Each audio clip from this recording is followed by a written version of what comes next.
ಸ್ಫೂರ್ತಿ ಇದೆ. ತಂಗಾಳಿಯಿಂದ ಹೂವಿಗೊಂದು ಕೀರ್ತಿ ಇದೆ. ಹೃದಯದಲ್ಲಿ ಪ್ರೀತಿ ಇದೆ.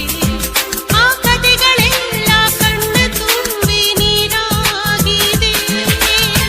ಇದು ಮರೆಯದ ಹಾಡು, ಮೌನಗಳೇ ಸಾಕ್ಷಿಗಳು.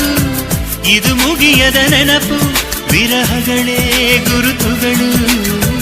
ಇದು ಮರೆಯದ ಹಾಡು, ಮೌನಗಳೇ ಸಾಕ್ಷಿಗಳು. ಇದು ಮುಗಿಯದ ನೆನಪು, ವಿರಹಗಳೇ ಗುರುತುಗಳು. ಕ್ಷಮಿಸುವ, ಒಮ್ಮೆ ಕ್ಷಮಿಸುವ, ನೀ ತಾನೇ ನನ್ನ ಜೀವ. ಎಂದು ಕಂಡ ಕನಸು ಅದು ನಿನ್ನ ಮನಸ್ಸು. ನಿನ್ನ ಮನಸ್ಸಿಗಾಗಿ ಸೋದೆ.